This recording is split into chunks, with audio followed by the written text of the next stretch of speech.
O Senhor esteja convosco. Proclamação do Evangelho de Jesus Cristo, segundo Lucas.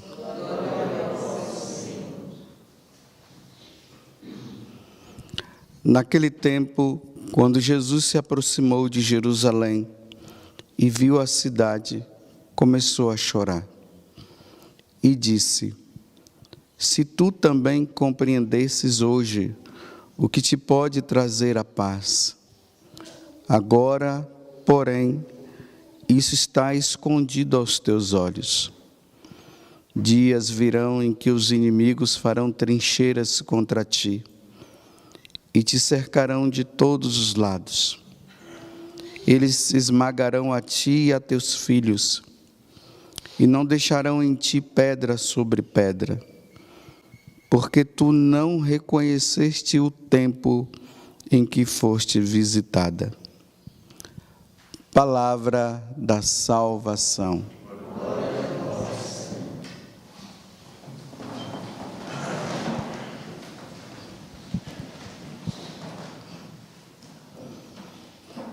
Estamos agora no capítulo 19, versículo 41 a 44 do Evangelho de São Lucas, dentro dessa sequência do tempo comum que nós estamos caminhando.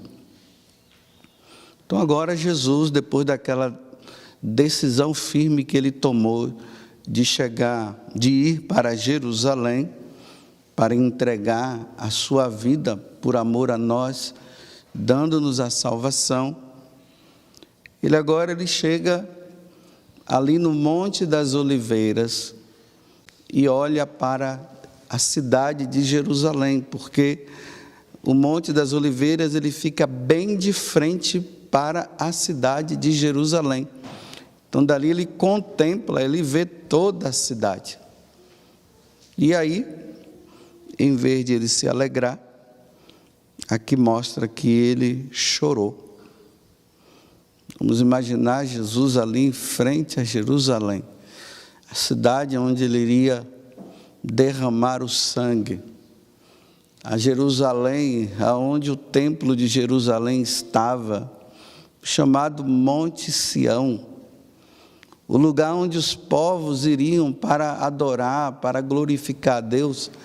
Ele olha para Jerusalém e chora. E aí, diante desse choro, ele diz: se vocês soubessem o tempo em que fostes visitada. Então lembremos que Jesus, ele veio do céu para visitar-nos e nos salvar.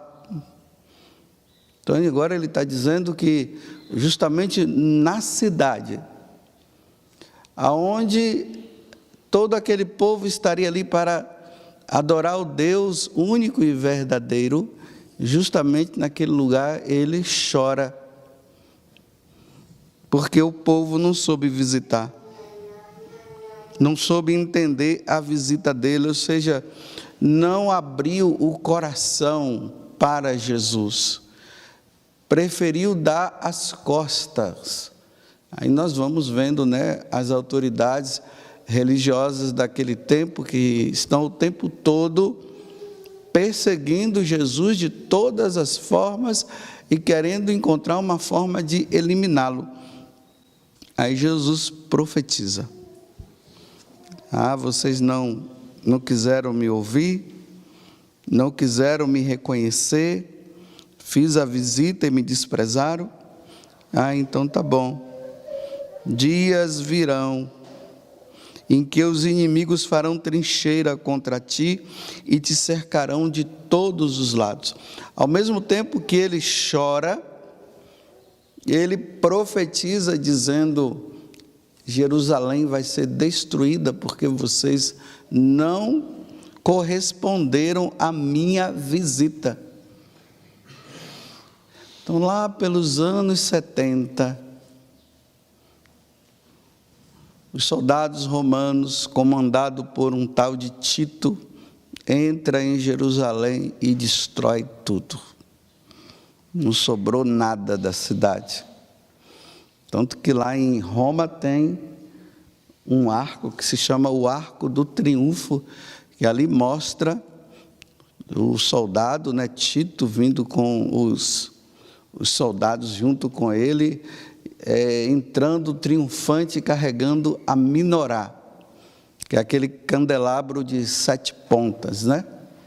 Estava lá, entrando, aquele candelabro que ficava dentro do templo, que simbolizava a luz de Cristo, a luz de Deus.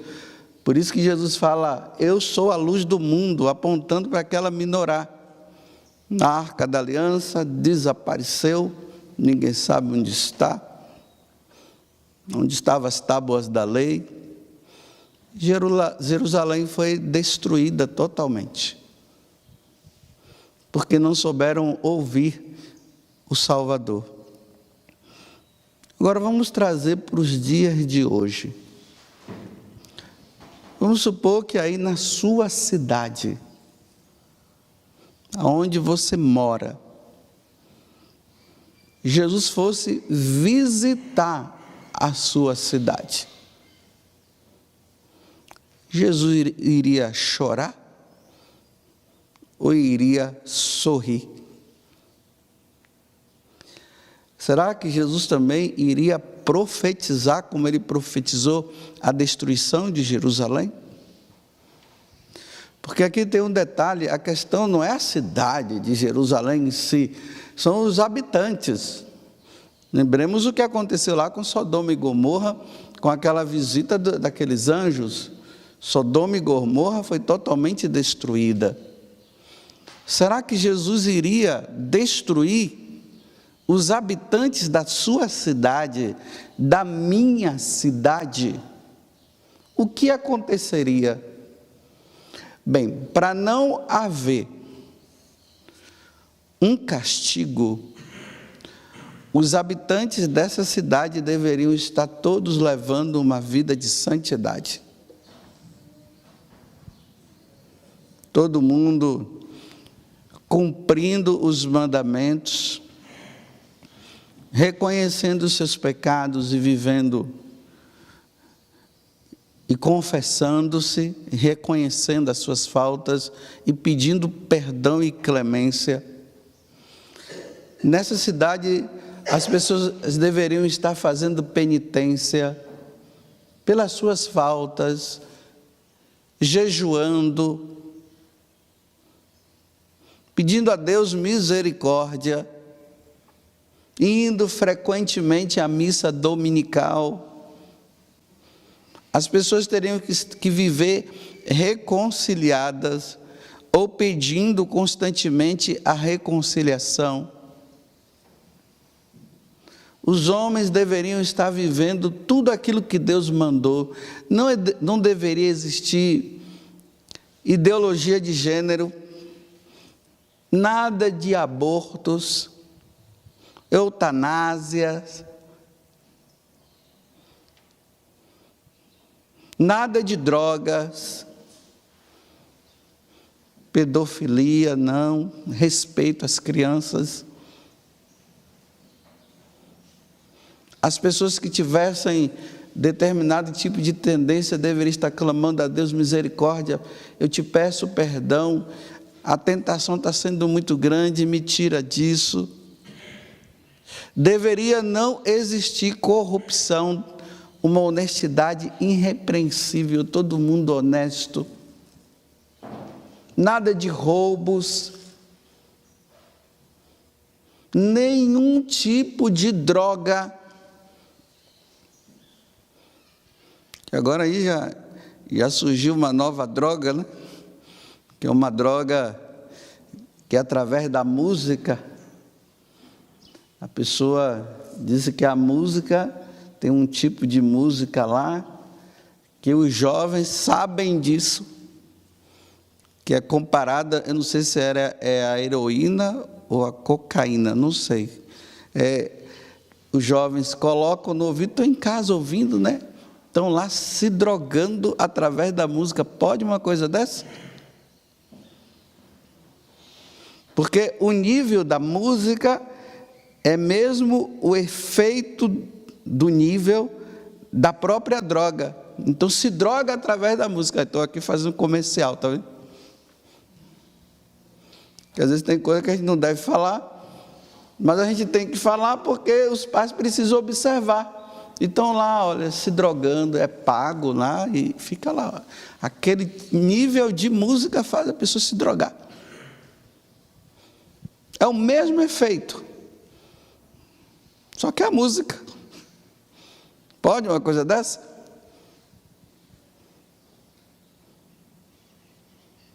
Então, diante da sociedade, Jesus iria chorar? Ou iria se alegrar?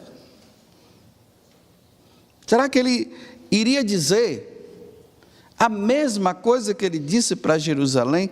Ah, Jerusalém, se tu soubesses quem foste te visitar, mas vocês não quiseram. Vocês preferiram essa mundanidade, esse mundo de pecado, de atrocidade, foi isso que vocês preferiram. Ah, então tá bom. Uma vez que vocês são visitados e vocês não me aceitam, dias virão em que os inimigos farão trincheiras. Então aqui dias virão em que, se não houver arrependimento por parte de cada um, haverá um castigo maior do que simplesmente a destruição da cidade de Jerusalém. Será a destruição de cada um, de cada pessoa, por optarem pelo pecado e não pela graça. Em vez de optarem pela salvação, optam pela perdição. Bem, o consolo é que na nossa cidade, na sua cidade, existem pessoas santas, sim. É um pequeno grupo, não é um grande grupo, não. É um pequeno grupo de pessoas que estão lutando pela santidade, estão fazendo de tudo, estão revendo as suas vidas, pessoas que realmente viviam uma vida errada e agora eles não querem viver. Existem homens que têm questões com homens que estão voltando para a igreja e estão dizendo: eu não quero mais viver essa vida, e está pedindo perdão e misericórdia a Deus. Pessoas que abortaram, praticaram o aborto e agora estão voltando e estão dizendo: Senhor, eu vim aqui pedir perdão e penitência pelos abortos que eu cometi. Pessoas que deixaram a droga, que estão deixando a droga, casamentos que estavam se desfazendo através do adultério, e homens e mulheres arrependidos estão pedindo perdão a Deus, chorando e dizendo: eu não quero mais saber disso, quero viver sim uma vida santa. Mas eu quero dizer para vocês que é sempre a minoria, não é a maioria. A maioria está vivendo tudo o contrário. Eu peço muito, meus irmãos, a Deus que você esteja, e que eu também esteja, dentro do grupo daqueles que, quando Jesus olha, ele não chora, ele se alegra. Sabe, aqueles que são os consoladores de Deus, os que consolam, e que Jesus vai dizer assim: pelo menos por esse valeu a pena eu ter derramado o meu sangue e morrido. Mas eu repito, são poucos. Mas por que você pode dizer assim para mim, que você pode perguntar para mim: Paz Augusto, mas por que são poucos? É só olhar na igreja, vai para a igreja que você vai ver o número dos que estão lá.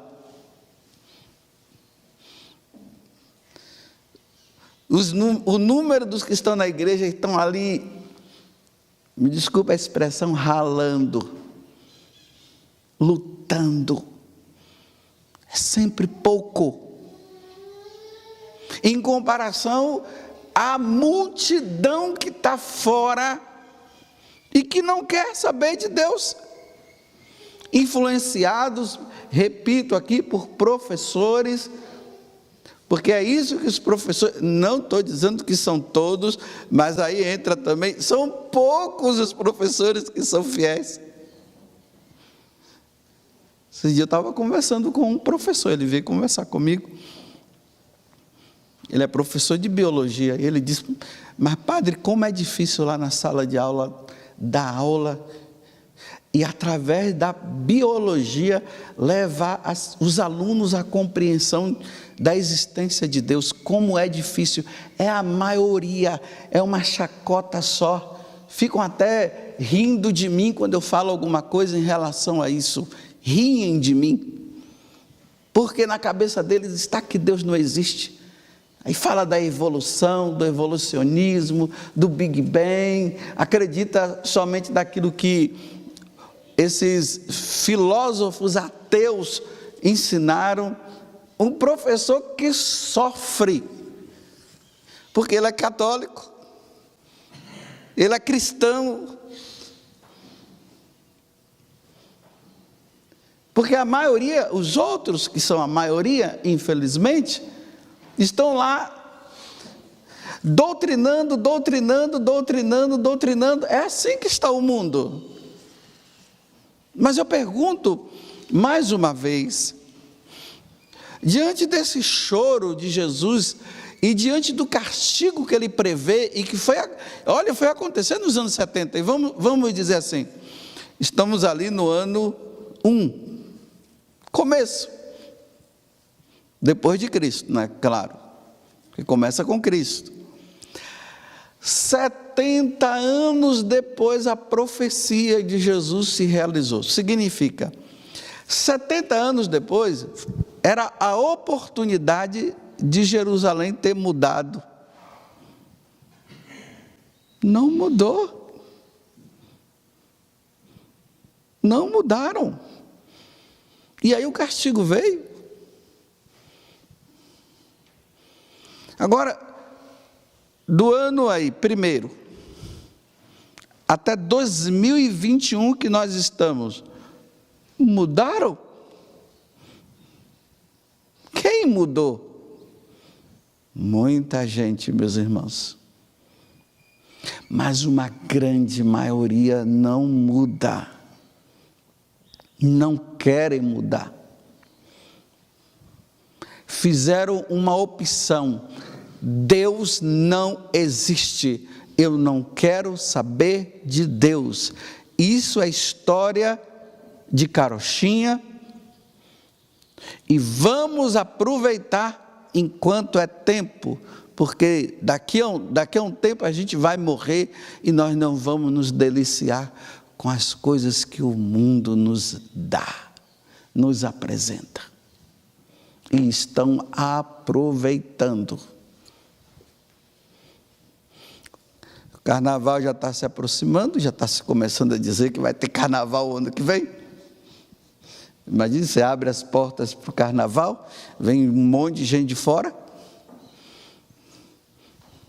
E nós ainda não acabou, a pandemia não acabou totalmente. Aí depois os arrasos vêm depois. Parece que o ano que vem é o ano do Rock in Rio, né? Dizem que em 1h30, foram vendidos não sei quantos mil ingressos, em 1h30, rapidinho assim, ó.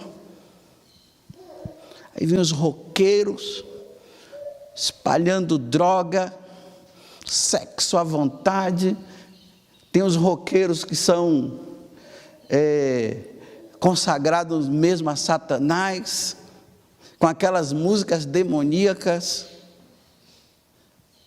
E pasmem, existem pais católicos e muito católico, que até prega o evangelho que vai levar os seus filhos para o Rock in Rio.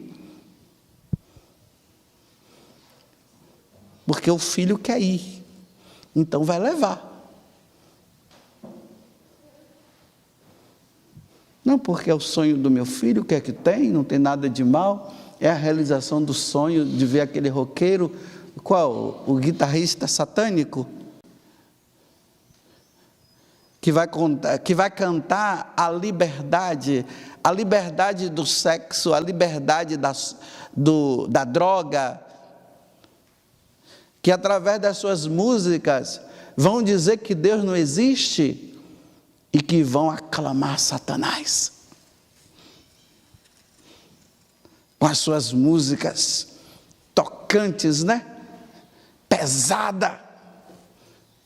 E aquela multidão lá embaixo se drogando, bebendo, meninas perdendo a virgindade, rapazes também.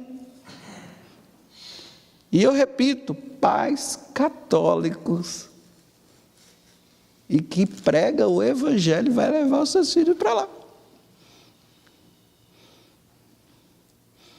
Aí eu pergunto, a vida cristã é uma brincadeira? No palco eu sou uma coisa, mas no palco da vida eu sou outra?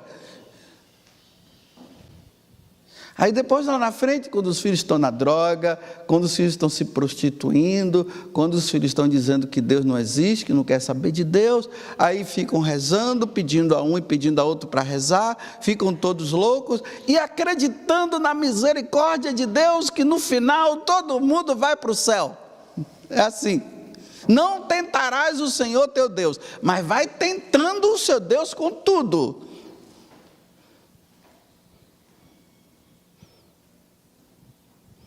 Nessa luta, agora eu digo, mas tem pais que estão lutando, então não, você não vai, eu não quero isso para você. E os filhos brigando com os pais. Então, Deus está muito contente com a sua cidade e a minha, né? Está feliz quando ele chega lá e diz assim, ai, que consolo, vocês são meu consolo. Está bonitinho, né? Então eu peço encarecidamente que você seja o consolo de Deus. Seja diferente. Não tenha medo de ser diferente nesse mundo que está aí. Louvado seja nosso Senhor Jesus Cristo,